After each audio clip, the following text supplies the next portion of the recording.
Buenas tardes. Continuamos con el tema, estamos en el punto, ¿cuáles son los requisitos de un intérprete entre los conceptos de la Biblia? Y hemos visto dos. La capacidad espiritual es un requisito. Y el número dos, la actitud de compromiso. Eso es lo que hemos visto, ¿verdad? Pues vamos a un tercero requisito que se requiere para un intérprete de la Biblia, es la disposición de ser un instrumento de Dios. La disposición de ser un instrumento de Dios. ¿Por qué decimos eso, mis hermanos? Porque la misión de un intérprete, ¿cuál será la misión de un intérprete? La misión de un intérprete es servir como un puente de conexión. Esa es la misión de un intérprete, servir como un puente de conexión entre el autor del texto y los lectores, o los oyentes, como quieras ponerle. Sí, es decir, lo que el autor dijo es nuestra responsabilidad ser un puente de conexión con los oyentes, ¿no? Los que estamos hablándoles. Es decir, lo que les estamos diciendo es lo que dice el autor. Por eso es una gran misión. En primera de Timoteo, es segunda de Timoteo 2:15. Por eso se nos dice ahí, segunda de Timoteo 2:15. ¿Lo tienen? Cuando lo tengan me dicen. Segunda de Timoteo 2:15. Dice ahí, procura con diligencia, fíjense cómo nos alienta a decir, procura con diligencia presentarte a Dios aprobado, como obrero que no tiene de qué avergonzarse, que usa bien, ¿qué? La palabra de verdad. Cuando está hablando aquí al final que usa bien la palabra de verdad, la palabra usar en el texto original quiere decir trazar en una línea recta la palabra de Dios. Esto habla de interpretar bien. Usar, dijimos, significa trazar en línea recta, de manera que significa interpretar bien la palabra de verdad. En 2 de Timoteo capítulo 2, ahí mismo, verso 21, capítulo 2, versículo 21, nos dice en otra forma, en otra manera, esta disposición. 2 de Timoteo 2:21 dice, así que si alguno de nosotros se limpia de estas cosas, es decir, el contexto anterior está hablando de dos hombres que erraron en su enseñanza diciendo que la resurrección de Cristo ya se había efectuado. Es decir, están enseñando algo equivocado, en error, la escritura, la palabra de Dios. Por eso dice, si alguno se limpia de esas cosas, es decir, del error. ¿Cuál error? De la mala interpretación, que es lo que estamos hablando, ¿no? El error de la mala interpretación. Si alguno se limpia de estas cosas, entonces dice, será un instrumento para honra. Qué hermoso es que usted y yo nos preparemos de tal manera para interpretar la escritura de la mejor forma que podamos ser un instrumento para honra. ¿O cuántos quieren ser instrumentos de deshonra? Nadie, ¿verdad? Para honra, santificado, útil al Señor y dispuesto para toda buena obra. Bien, esta disposición de ser un instrumento se refiere a ser un buen intérprete de la escritura. Repito, esta disposición de ser un instrumento se refiere a ser un buen intérprete de la escritura. Y requiere de nosotros ser personas para que seamos intérpretes o buenos intérpretes. Usted y yo tenemos que entender que debemos ser personas estudiosas. Es decir, un perezoso, alguien perezoso para estudiar la escritura, pues es de dudar que pueda interpretar como debe de ser. ¿O qué piensan, hermanos? A ver, ¿qué piensan? ¿Sí o no? Pues no se puede, ¿verdad? Entonces, miren, es como cualquier oficio, vamos a pensarlo así. Por ejemplo, ¿Usted se pondría en manos de una persona que está vendiendo tacos en la esquina y le dice, yo soy médico, aquí está mi tarjeta, ve al consultorio y lo ves con un cuchillote grandote partiendo la carne? ¿Tú irías? Pues como que dices, ah, caray, no me da confianza, ¿no? ¿O no? O sea, pues ¿qué quiere decir? Que tiene que ser una persona, el médico tiene que ser una persona estudiosa de su oficio. Una persona estudiosa de su oficio siempre va a ser un buen médico, por ejemplo, ¿no? O un buen arquitecto o un buen licenciado. Así que si queremos ser buenos intérpretes nosotros, pues tenemos que ser personas estudiosas, que nos esforzamos, fíjense bien, nos esforzamos en la investigación, nos esforzamos en la investigación y en la aplicación de las reglas. Y en la aplicación de las reglas que nos ayudan para darle el sentido correcto a la palabra de Dios. Ok, se requiere entonces que seamos personas estudiosas, que nos esforzamos en la investigación y en la aplicación de las reglas. Acuérdense que hermenéutica es la que nos proporciona esas reglas, ¿no? De las reglas que nos ayudan para darle el sentido correcto a la palabra de Dios. Ok, debemos de tener mucho cuidado, aquí es donde viene otro punto interesante, debemos de tener mucho cuidado, ya no hay ni cuál marcador agarrar, de no hacer eisegesis de la escritura. Debemos tener mucho cuidado de no hacer ¿qué? No es lo mismo que la otra palabra que aprendimos, ¿verdad? ¿Se acuerdan la otra palabra? En lugar de la I es exégesis, pero aquí hay una I, eisegesis. Aquí cambia. ¿Qué significa eisegesis? Eisegesis quiere decir o significa hacer decir a un texto o a un pasaje, hacer decir a un texto o a un pasaje lo que nunca quiso decir el autor,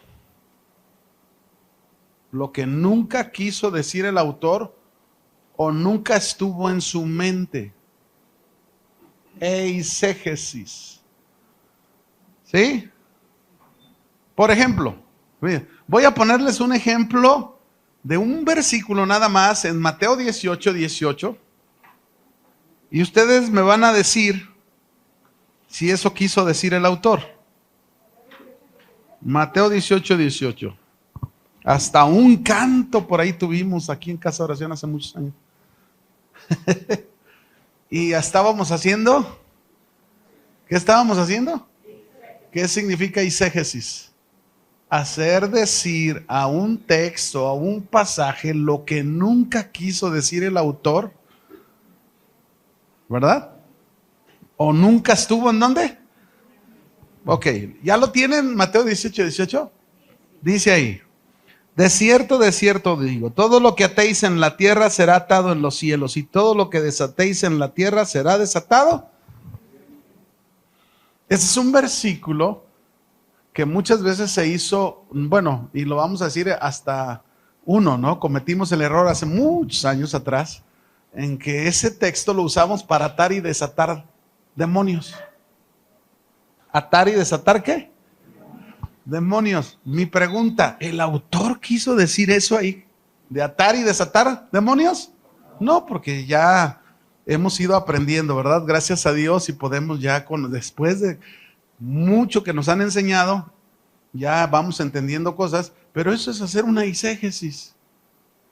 Cuando alguien usa un texto así. Ahora, te voy a poner dos ejemplos más que son un poquito más complicados, pero también es lo mismo. Por ejemplo, ve conmigo a Romanos 8:29. Estamos hablando de tener cuidado de no hacer ¿qué? Eisegesis. Por favor, no se le olvide, grábeselo. Cuidado de no hacer eisegesis, porque entonces estaremos diciendo algo que nunca se quiso decir. Dice ahí, ¿ya lo tienen todos? Porque a los que antes conoció, también los predestinó para que fuesen hechos conforme a la imagen de su Hijo, para que Él sea el primogénito entre muchos hermanos. Hermanos, usar este pasaje, fíjense bien, usar este pasaje para hablarnos sobre la predestinación aquí, diciendo que esto significa que es Dios quien determina quién será conformado a la imagen de Dios y quién no será. Eso es hacer eisegesis. ¿Quiere que lo repita? O otra vez se lo vuelvo a decir. Usar este pasaje para hablar sobre la predestinación, diciendo que esta significa que es Dios quien determina quién será conformado a la imagen de Jesús y quién no. Que esto significa que Dios es quien determina quién será conformado a la imagen de Jesús y quién no. Porque la palabra de predeterminación muchos la usan de esa manera. ¿Sí? El punto aquí es el error de la eisegesis. Hacer decir a un texto o un pasaje lo que nunca quiso decir ¿quién? El autor. Si hacemos eso, mis hermanos, entonces es hacer decir el texto algo que no. ¿Por qué? La pregunta es ¿por qué? ¿Por qué no es así? Porque el pasaje, mis hermanos, de Romanos 8:29 tiene todo un contexto en el capítulo 8 que no podemos apartarnos de él. Me explico para centrarnos en esta palabra predeterminación. Entonces ahí es donde se comete la eisegesis, cuando alguien se clava en esta palabra, pero no hace caso a todo lo que el contexto está diciendo. ¿Me explico? ¿Por qué? Porque el contexto del capítulo 8 de Romanos, mis hermanos, nos está hablando, discúlpenme que no le pueda dictar todo, ¿ok? Se lo explico nada más. El capítulo 8 de Romanos nos está hablando en todo el capítulo sobre la bendición de haber recibido al Espíritu Santo y la vida espiritual. El capítulo 8 de Romanos trata la vida en el Espíritu. Usted así le dice, hasta en su Biblia así lo dice. La vida en el Espíritu, pero se refiere a la bendición de haber recibido al Espíritu Santo y la vida espiritual por la justificación, y nos habla de los beneficios que por causa de eso hemos recibido. ¿Me explico? Es decir, cuando yo leo desde el versículo 1 y llego hasta el versículo 29, pues me doy cuenta que el tema es el mismo, no está tratando otro tema, está hablando la vida en el Espíritu, los beneficios que un cristiano, un creyente tiene por haber recibido la vida espiritual por el Espíritu Santo y tener al Espíritu Santo. ¿Qué quiere decir entonces cuando yo llego al versículo 29? Quiere decir lo que nos está diciendo, que esa venida del Espíritu Santo y ese darnos la vida espiritual tiene un propósito. ¿Cuál es ese propósito? Hacernos a la imagen de Jesucristo. No como los que hacen eisegesis que dicen, no. Ahí es Dios el que determina. No está hablando de eso. Discúlpame, pero te estás clavando en una palabra que quizás no es, inclusive no es ni siquiera la palabra idónea para que entiendas que el texto tiene una continuidad la cual hay que entenderla. Si yo digo eso, yo estoy haciendo una ¿qué? Eisegesis. Entonces, aquí lo que quiere decir, dijimos, es que la venida del Espíritu Santo y el darnos la vida espiritual tiene el propósito de hacernos a la imagen de Jesucristo. Y luego viene la pregunta, ¿a quiénes? ¿A quiénes? ¿A los que Dios determina? No, mis hermanos, a los que hemos creído en Él y hemos sido justificados, porque de eso está hablando. Ahora pues ninguna condenación hay para los que están en Cristo Jesús. Los que están. Y cualquiera que cree puede estar, ¿o no? Entonces, los que hemos creído en Él y los que hemos sido justificados y hemos sido escogidos en Dios. Ahí es donde sí entra este punto. Cuando tú has creído en Cristo, tú entiendes que tú fuiste escogido ¿en quién? En Cristo. Creíste en Él, no por ti, sino porque el mensaje de Él te llegó a ti y por eso tú fuiste escogido. Tú no fuiste el que buscaste a Jesús, Jesús fue el que te buscó. ¿Me entiendes? Pero tienes ese beneficio. ¿Cuál? Ser conformado a la imagen de Él. ¿Ok? ¿Está claro? Si alguien oye en decir, no, espérame, pero este texto no habla, estás haciendo otro también que tiene que ver con lo mismo, Efesios 1, verso 4 y 5, igual también. Efesios capítulo 1, verso 4 y 5. ¿Lo tienen? Vamos a leerlo. Fíjense, pongan mucha atención. Según nos escogió en Él antes de la fundación del mundo, para que fuésemos santos y sin mancha delante de Él. Verso 5. En amor, habiéndonos, y otra vez aparece esta palabra, ¿se fijan? Habiéndonos, ¿qué? Predestinado para ser adoptados hijos suyos por medio de Jesucristo, según el puro afecto de su voluntad. Otra vez. Si alguien usa este texto, este pasaje, para hablarme otra vez sobre la predestinación y decirme que Dios es quien determina quién se salva y quién no se salva, ahora es diferente, ¿verdad? En el otro decíamos quién es conformado y quién no, y es Dios el que decide, tú sí, tú no, tú sí, tú no, tú sí, tú no. Otra vez, volvemos a lo mismo, estás haciendo ¿por qué? Porque el autor nunca quiso decir eso ahí. El autor también aquí en Efesios capítulo 1, versículo del 4, en todo el capítulo 1, lo que se nos está presentando en este pasaje es enumerarnos, fíjense bien, enumerarnos cada una de las bendiciones con las que Dios nos bendijo en Cristo Jesús. Eso es lo que está hablando. Las bendiciones, enumerarnos todas las bendiciones con las que nos bendijo, ¿quién? Cristo Jesús. Usted lo puede ver desde el verso 3, lea el verso 3 y se dará cuenta. ¿Qué dice el verso 3 antes del 4? Bendito sea el Dios y Padre de nuestro Señor Jesucristo, que nos bendijo. Ahora note estas palabras plurales. Nos bendijo. ¿A quién se refiere nos? ¿A quién? A esos nos bendijo, se refiere a los que han creído en Cristo Jesús. A eso se refiere. Otra vez, los que han creído tienen estas bendiciones, ¿no? Los que no están diciendo que estos versos es como porque dicen, mire lo que dice ahí, dice, según nos escogió en Él. Note esto. Fuimos escogidos, ¿en quién fuimos escogidos tú y yo? ¿En quién? Antes de la fundación del mundo. ¿Qué quiere decir esto? Que fuimos escogidos en Cristo antes de la fundación del mundo. ¿Qué quiere decir? Pues Dios ya sabe todo, ¿no? ¿O no? Dios ya conoce todo y ellos planearon desde antes de crear todas las cosas que el que vendría a dar su vida por cada uno de nosotros sería Cristo. Bueno, Dios ya sabía quiénes íbamos a creer en Cristo.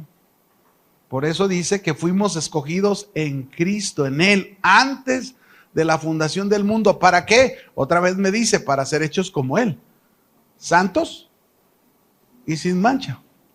Pero luego después me habla sobre el ser adoptados como hijos suyos.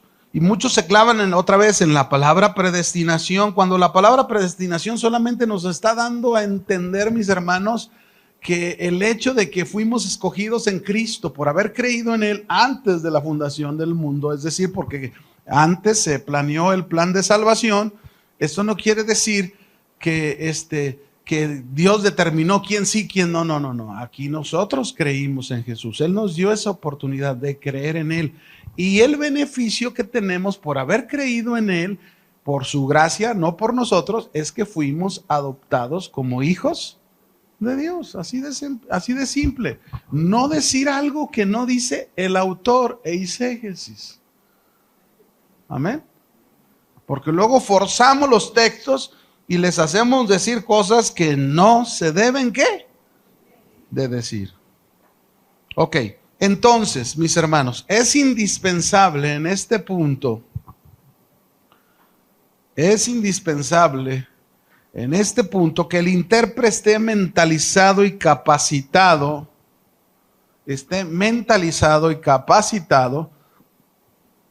para aplicar su estudio de la Biblia, ahí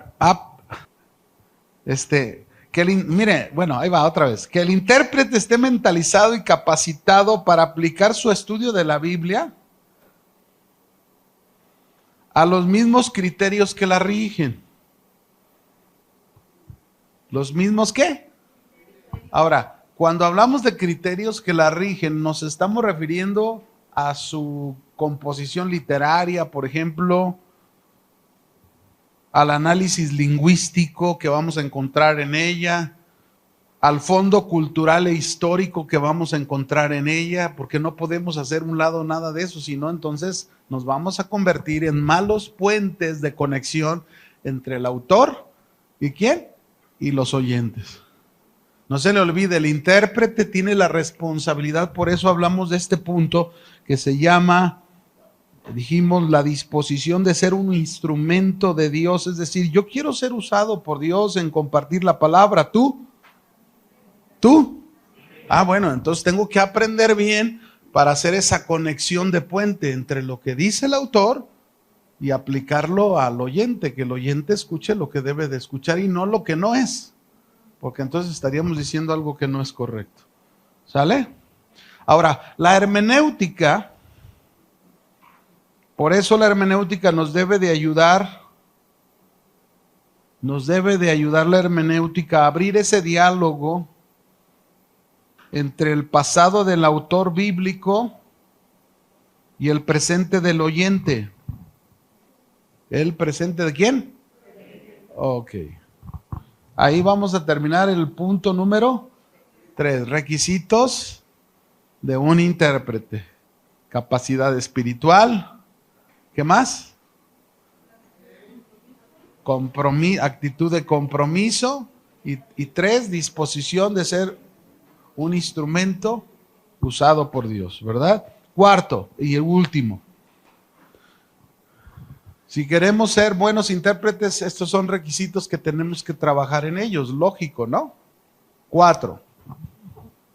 El cuarto requisito para ser un buen intérprete es no tener una actitud irresponsable. No tener una actitud, ¿qué? Por ejemplo, ¿cuál sería una actitud irresponsable? A ver, ¿alguien me puede decir cuál sería? Así de simple, ¿no? Rechazar el estudio de la palabra de Dios es una irresponsabilidad y estar hablando de ella mucho, aguas. ¿No? Cuidado. Si usted, por ejemplo, si alguien de nosotros es un líder, un pastor, un encargado de congregación o simplemente un oyente, no importa si no eres un pastor o no eres un líder, pero eres un oyente de la palabra de Dios, nosotros debemos de dar la importancia del estudio analítico y sistemático de la palabra de Dios. Debemos darle importancia al estudio analítico y sistemático de la palabra de Dios y no conformarnos con una simple lectura. ¿Es bueno leer la Biblia? Sí, es bueno, pero no basta con leerla, porque es el simple hecho de leerla y de no ser analíticos y no ser sistemáticos en ella, nos va a llevar a errores, muchos errores, como muchos errores se han dado durante la historia, muchos, infinidad de errores como no tienen una idea, ¿no? Entonces, tenemos que tener un estudio serio y comprometido con Dios para no ser irresponsables. Tenemos que tener un estudio serio y comprometido con Dios antes que con la iglesia donde nos congregamos. Amén. O sea, el compromiso ¿con quién es? Con Dios. Es importante tener ese compromiso con Dios. Entonces, cuidemos mucho de no ser perezosos y rechazar el estudio de la Escritura. Muchas veces, miren, no me gusta mucho cuando yo oigo expresiones como estas. No me gusta, aunque tienen un buen sentido. Pero yo oigo mucho estas expresiones. ¿De qué te sirve estudiar tanto O sea, no, sí se ocupa estudiar, pero claro que el estudiar requiere de aplicación, que practiques, ¿no? Definitivamente. Pero tampoco podemos promover el ser neófitos. No podemos promover el no ser investigadores de la palabra de Dios, no ser bereanos. ¿Se acuerdan de los bereanos? ¿Quiénes eran los bereanos? Los que escucharon a Pablo y se pusieron a escudriñar las escrituras para confirmar y verificar que lo que él decía era correcto. Así debemos de ser nosotros, aunque estemos en casa de oración. ¿Me escuchó? Porque no estamos exentos de equivocarnos. Entonces, siempre tenemos que ser estudiosos y analizar y ser analíticos y sistemáticos con fundamentos en la palabra de Dios, ¿verdad? Y no conformarnos. Claro, hay errores naturales, tampoco. Pues, una vez yo enseñé esto, me acuerdo en las Águilas, ¿verdad? Y en un sermón que di el domingo, me equivoqué porque estaba hablando de Abraham y dije Moisés. Eso es algo natural a veces, que pasa, que te equivocas y estás hablando de Abraham y luego usas el nombre de Moisés como si fuera, y al final, hermano, se equivocó y dijo, o sea, no me refiero a eso, no me refiero al uso y el manejo de la escritura equivocadamente. Ahí sí ya son palabras que hay que tener cuidado, amén. Entonces, una actitud irresponsable sería interpretar la escritura en una manera tan simple, sin considerar sus contextos, dijimos, su lenguaje, ni las costumbres, ni los modismos de su tiempo. Vamos a poner unos ejemplos con la escritura en la mano. Lucas 14:26. Este es un ejemplo, ¿no? Lucas 14:26. Vamos a ver, tener una actitud irresponsable, ¿verdad? No tenerla, más bien. Lucas 14:26. ¿Lo tienen? ¿Lo tienen todos? Dice ahí, si alguno viene a mí y no aborrece a su padre, a su madre y mujer, e hijos, hermanos, hermanas, y aún también su propia vida, no puede ser mi discípulo. Una vez un hermano leyó este versículo, leyó el versículo, y fue con su familia y le dijo, bueno, mis queridos hijos y esposa, Dios me está llamando a las misiones, arréglenselas como puedan, yo me voy a trabajar al campo. Y esa fue la decisión que él estaba tomando. Mi pregunta, ¿está considerando correcto la interpretación de este texto? ¿Sí o no? ¿Por qué? ¿Por qué no? A ver. Porque está usando una palabra que aparece en nuestro castellano, una palabra que en el tiempo de Jesús era un modismo. ¿Sabían ustedes que esta palabra aborrecer en el texto original tiene que ver con un modismo que significa no tener a nadie en primer lugar antes que a Dios? Pero él la leyó sin tener cuidado de ser alguien que estudia, que hace un análisis analítico, sistemático, conociendo aquí y allá la palabra de Dios, conociendo las cosas culturales y de costumbre del tiempo de Jesús. Se deja llevar por una simple palabra. Claro, a nosotros ya no se nos ha explicado cuando alguien predica, dice, bueno, no, pues la palabra aborrecer quiere decir esto. Ya lo sabemos. Pero en sí, ese es un modismo. ¿Cómo se llama? Más adelante lo vamos a ver. Son modismos o hebraísmos, se le llama, cualquiera de los dos. Otro ejemplo, que también se usó muchísimo como una mal interpretación de la Biblia. Romanos 10:9. Romanos 10:9. Que si confesares con tu boca que Jesús es el Señor y creyeres en tu corazón que Dios los levantó de los muertos, serás salvo. ¿Sabían que muchos, durante muchos años, y también su servidor, como muchos de los pastores de aquí, durante muchos años en el pasado, usamos este texto para dirigir en oración a una persona, y si esa persona repetía esa oración con nosotros, al final le decíamos, ahora tú eres un hijo de Dios? Eso es hacer una exégesis o es no tener una actitud, ¿qué? Responsable. Es decir, fuimos irresponsables por falta de entendimiento. Necesitábamos conocer. Bueno, a lo mejor en aquel entonces hacía falta más información. Te estoy hablando de muchos años atrás. Esto de mucha información hoy en día, de los diccionarios hebreos y griegos que han ayudado muchísimo, hace 10 años no lo sabía. ¿Sabías eso? Hace 10 años no existían. O si había, como el Checo, que tenía 3 tomos del Vine, no sabía usarlo. ¿De qué me servía? Nomás lo tenía de adorno. ¿Sí me entienden? Entonces, se interpreta mal. Este texto no está hablando que hagamos una oración. Este texto es un mensaje donde nos está enseñando. Acuérdense que el evangelio, la carta a los romanos habla sobre el verdadero evangelio, cómo se debe de predicar. Y cuando está hablando Romanos 10:9, está hablando precisamente de que la palabra de fe que predicamos es esa, que debe de llevar a la gente a la salvación. La gente tiene que creer en el Señor Jesucristo, pero también la gente tiene que confesar y profesar que Jesús realmente es el Señor de sus vidas. No una simple oración. Una oración no hace que Jesús sea el Señor de sus vidas. La gente tiene que entender eso. ¿Me explico? Por eso orabas por una persona y le decías cosas y luego jamás volvía. ¿Qué pasó con ella? ¿Qué sucedió con su vida? O sea, ¿sí fue o no fue? Realmente no predicamos la escritura, la interpretamos mal. Por eso no había, pero si ahora con el conocimiento lo hacemos como debe de ser, la palabra produce un fruto. ¿Me explico? ¿Estamos? ¿Alguna duda aquí?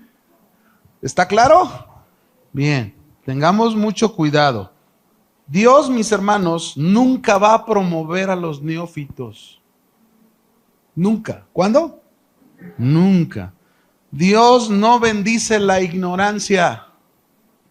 No bendice la ignorancia. Dios no simpatiza con la negligencia. Al contrario, Dios reprocha en la Escritura muchas veces la ignorancia. Por ejemplo, en Oseas 4:6, Dios reprocha esta ignorancia en su pueblo y en sus líderes. Oseas capítulo 4, verso 6. Oseas 4, verso 6. ¿Lo tenemos? Mi pueblo fue destruido. ¿Por qué fue destruido? ¿Y qué significa cuando falta conocimiento? Por cuanto desechaste el conocimiento, ahora se dirige a sus líderes, yo te echaré del sacerdocio. Es decir, ni siquiera los líderes eran irresponsables. No se daban a la tarea de estudiar. Dice, porque olvidaste la ley de tu Dios. Fíjense, se olvidaron. También yo me olvidaré de tus hijos. Qué palabra tan dura les dio el Señor. Yo no quiero que Dios se olvide de mis hijos, ¿tú? Y si no quiero que se olvide de mis hijos, yo no me puedo olvidar de su palabra. Yo tengo que estudiar su palabra, creer su palabra, hacer la mía su palabra y obedecerla. Amén. Y puedo saber que Dios va a cumplir sus promesas en nuestra descendencia. Qué gran responsabilidad entonces tenemos, hermanos, desde los ministros, los líderes, hasta los creyentes. Tenemos una gran responsabilidad que es estudiar la palabra de Dios. No podemos tener esta actitud de ser irresponsables. Acuérdense, queremos ser buenos intérpretes, son 4 requisitos que está pidiendo: capacidad espiritual, actitud de compromiso, disposición para ser instrumentos usados por Dios, y por último, no tener una actitud irresponsable. No se le olvide, amén. Vamos a pasar a otro punto. Estamos en ese tema, algunos conceptos de la Biblia. Voy a repetirles para que se ubiquen, ¿no? Nada más. En esos conceptos de la Biblia hemos visto en primer lugar algunos conceptos teológicos. Si se acuerda que era teología, que es la Biblia, todo eso lo vimos, ¿se acuerdan? Y después, en segunda instancia, vimos por qué la importancia de estudiar la Biblia. Después, un tercer punto, vimos cuáles son los requisitos del intérprete, que es donde estamos terminando. Ahora vamos a un cuarto de estos conceptos de la Biblia. ¿Cuál es este cuarto? La necesidad del estudio de la hermenéutica. La necesidad del estudio de la hermenéutica. Fíjense, ciertamente son muchos los obstáculos, ¿cierto? Porque es cierto, son muchos los obstáculos que se presentan cuando se quiere interpretar atinadamente la Escritura. Voy a repetirlo. Ciertamente son muchos los obstáculos que se presentan cuando se quiere interpretar atinadamente la Escritura. ¿Por qué? Porque esta fue escrita hace miles y miles de años en el seno de un pueblo, mis hermanos, muy diferente al nuestro. ¿No? Un pueblo muy distinto, con ideas, costumbres, lenguaje, muy diferente al nuestro. Por eso necesitamos este estudio. Si alguien piensa que no se ocupa, sí se ocupa. Y espero, mis hermanos, espero como cada materia que tú recibes, que no nada más la escribas y la archives. Le des clic al archivo. Y se va al archivo y ahí se guarda y nunca más. Miren, yo tengo el hábito, por lo menos entre 1 o 2 veces, volver a repasar mis notas de hermenéutica al año. ¿Por qué? Porque me vuelve a refrescar cosas que se me olvidan y que necesito cuando estoy estudiando, cuando estoy analizando, cuando estoy haciendo un estudio sistemático de la palabra de Dios, para hacer lo mejor que debo de hacer mi papel en la interpretación, porque así debe de ser. Entonces, es importante tener presente que no llegaremos a la comprensión profunda de un texto, no llegaremos a la comprensión profunda de un texto sin el análisis, cuidadoso que debamos hacer. ¿Sí? Ok. Vamos a anotar algunos puntos sobre esta necesidad del estudio de la hermenéutica. Número 1. O sea, sobre esa pregunta, ¿verdad? La necesidad o ese punto, la necesidad del estudio de la hermenéutica. Es necesario el estudio de la hermenéutica porque la Escritura contiene todo un lenguaje literario que estaremos en grave peligro, todo un lenguaje literario que estaremos en peligro si no lo consideramos. Ya les dije hace un momento, por ejemplo, el ejemplo de cuando dice si alguno no aborrece, ¿verdad? Es un ejemplo. Tú vas a encontrar expresiones como, por ejemplo, en Juan 12:36. Juan 12:36, la frase hijos de luz. Hijos de luz, ustedes son hijos de luz. Ese es otro modismo. Hebraísmo, modismo, ¿verdad? Si no los consideramos, vamos a fallar en nuestra interpretación. Lo vamos a ver más adelante, porque ahorita sí. Cuando lleguemos a los modismos, ahí lo vamos a ver. Nomás solamente te pongo un ejemplo de cómo es importante o necesaria la hermenéutica, porque es la que nos va a ayudar precisamente a considerar estas cosas. 2. Es necesario el estudio de la hermenéutica, pues la falta de un estudio minucioso, nos va a llevar a torcer las Escrituras. Por ejemplo, en 2 de Pedro 3:16, Pedro dijo esto. 2 de Pedro 3:16. ¿Lo tienen? Dice, casi en todas sus epístolas, Pedro está hablando de las cartas de Pablo, ¿no? Casi en todas sus epístolas, hablando en ellas de estas cosas, entre las cuales hay algunas difíciles de entender, el mismo Pedro lo dijo, las cuales los indoctos e inconstantes, ¿qué hacen? Tuercen, como también las otras escrituras para su propia perdición. Entonces, qué importante es interpretar bien. 3. Es necesario el estudio de la hermenéutica. Es necesario el estudio de la hermenéutica para no ser arrastrados por el error. Para no ser arrastrados, ¿por qué? Por el error. 4.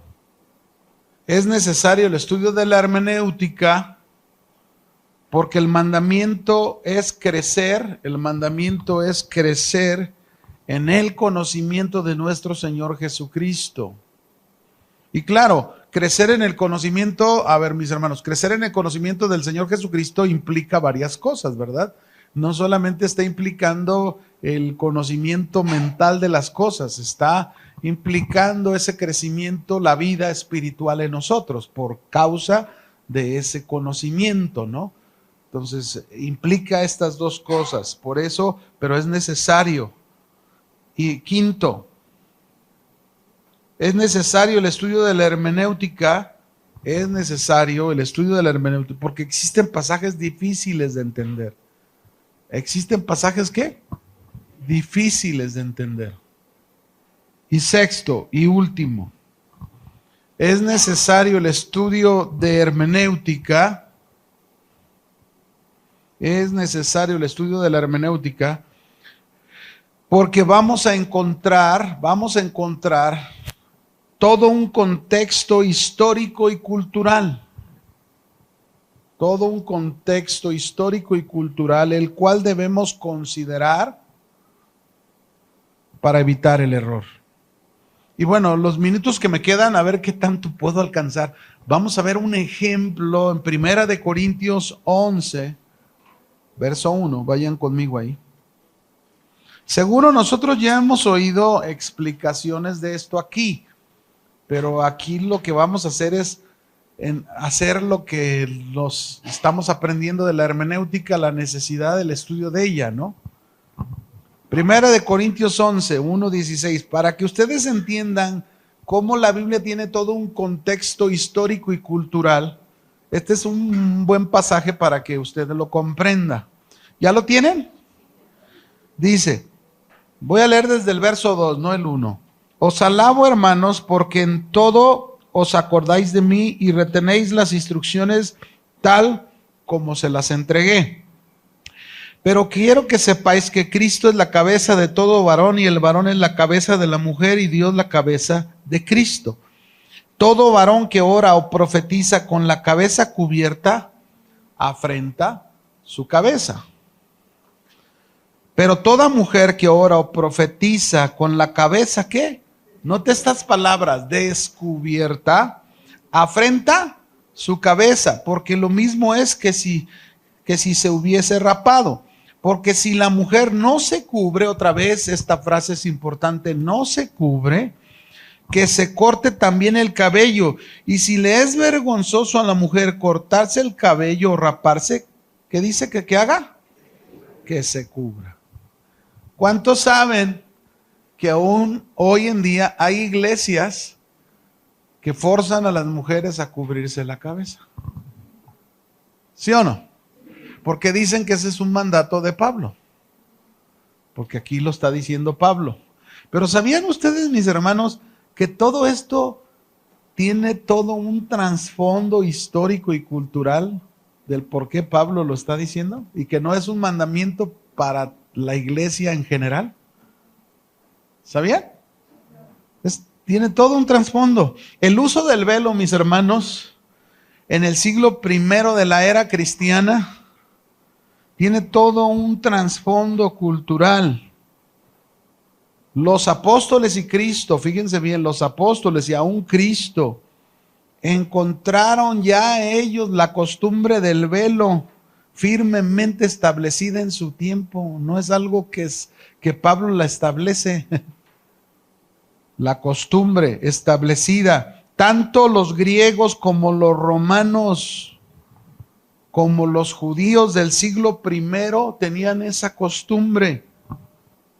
Jesús no introdujo al mundo la práctica de cubrirse la mujer su cabeza con el velo, ni tampoco los apóstoles la inventaron.